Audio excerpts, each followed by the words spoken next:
Welcome back to the Casual Ethnographer. This weekend started with sunshine and ended with soggy socks and a meatloaf I wasn't sure was going to survive. But between all the chaos, something real happened. Culture. In the kitchen, in the ball field, and around the dinner table. I'm glad you're back.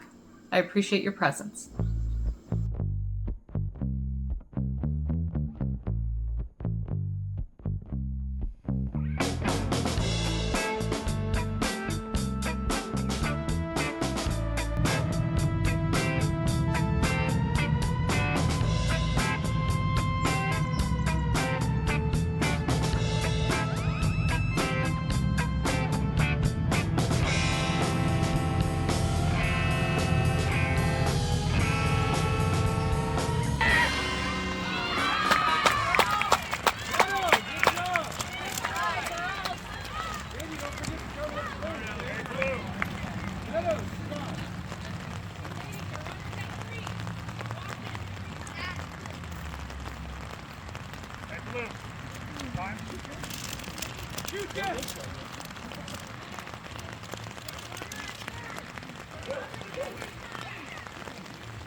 Lately, I have been in what I call sourdough starter discard hell.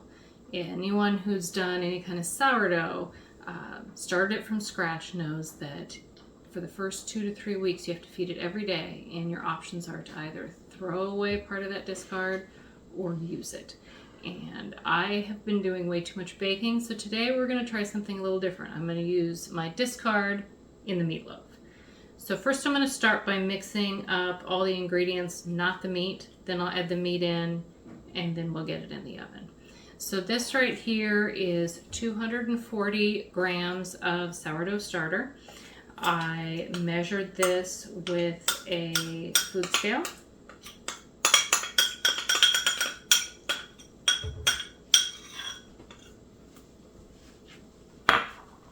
This is 1/4 cup of almond flour. This is 1/4 cup of apple juice. The only apple juice we had in the house was apple cherry. So in here is a teaspoon of basil, dried, a generous 1/2 teaspoon of dried oregano, and then a 1/2 teaspoon each of thyme and rosemary. And then there is also a 1/4 teaspoon of dried red pepper flakes, and then another Max has come to join us, a 1/2 teaspoon of garlic powder, and then 2 teaspoons of Montreal seasoning. And so I'm going to mix this together along with a couple shakes of the Worcestershire. Now the sourdough starter discard is going to take the place of the 2 eggs that I would normally put in a standard recipe of meatloaf, and it'll also take some of the liquid and grains that would be in a normal meatloaf recipe.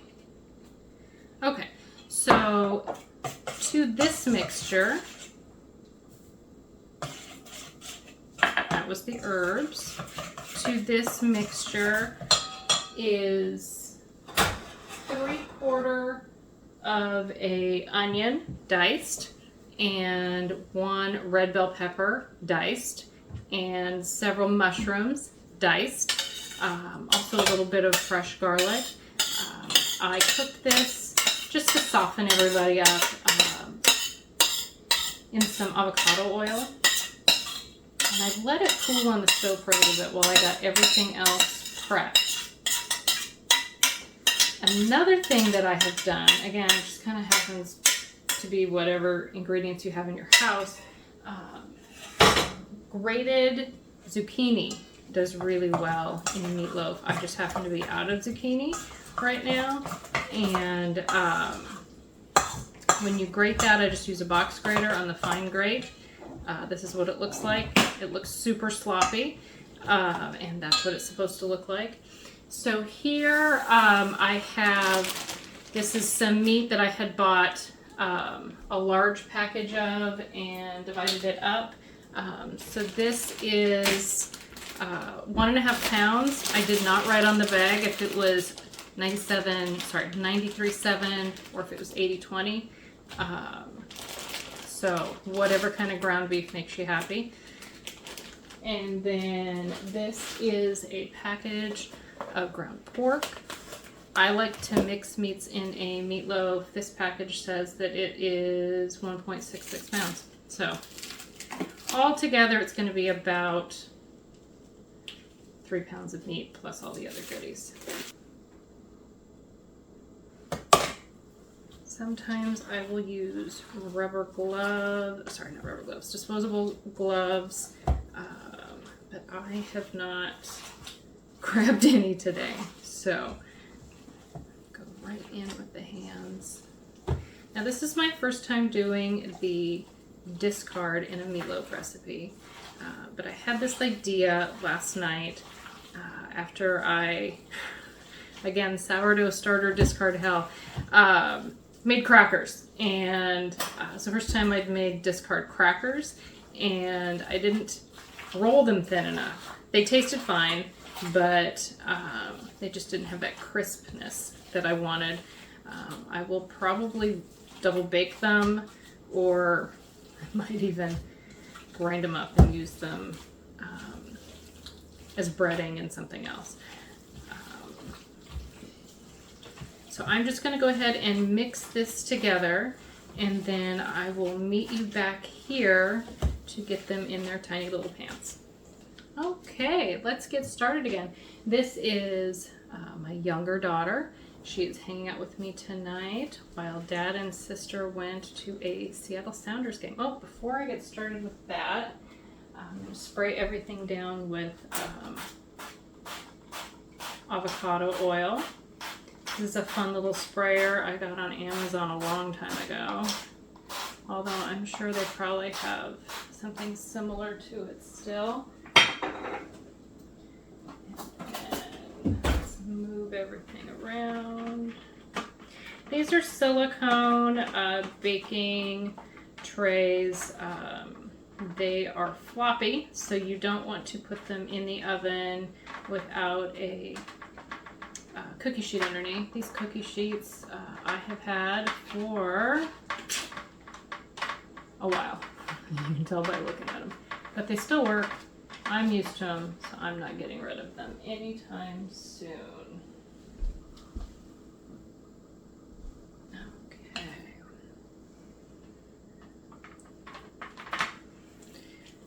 So I am just going to get these filled up and in the oven. Ready?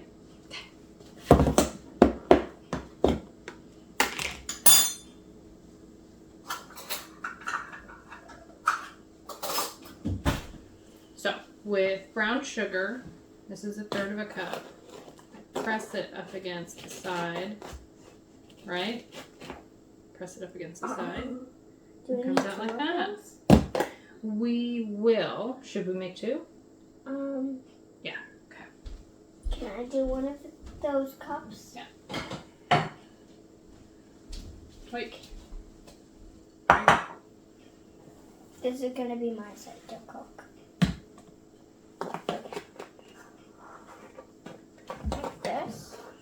I hold it.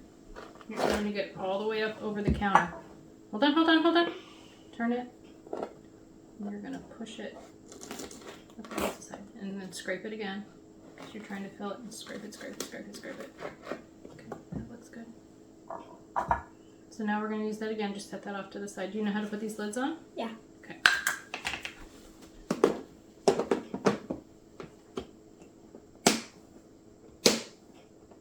Perfect. Okay. We're done. Can you fill this up with ketchup? Here. There's an easier way. Stop. There. Now scrape it.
So I have a 4. 2 4s. And 2 2s, and then a 3. So let's see what... Okay, so let's see what I got.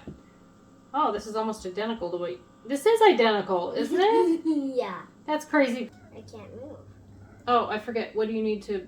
Hi. You need to get a 6 to move up here. Okay.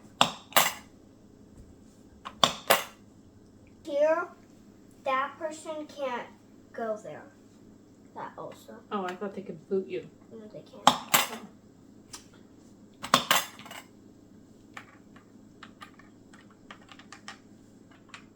Thank you for not sending my dudes home. Already sent one home.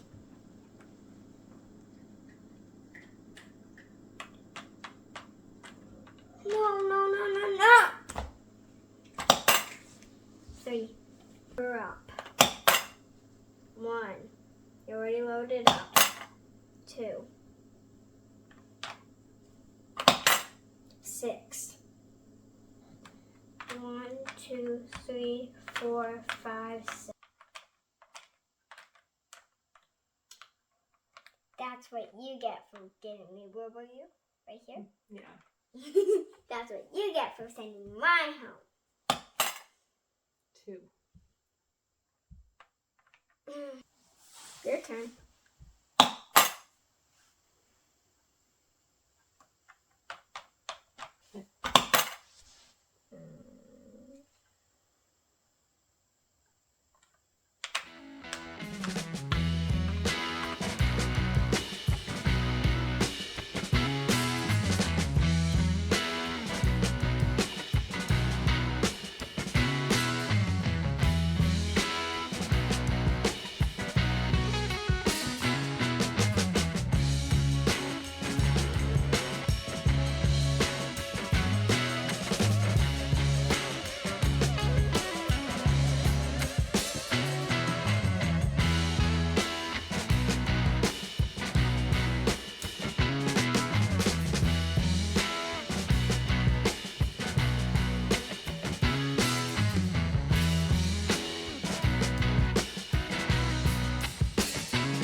Thank you for watching The Casual Ethnographer. New episodes drop Mondays and Thursdays. If you enjoyed this episode, don't forget to like, comment, and subscribe so you don't miss the next one. See you next time.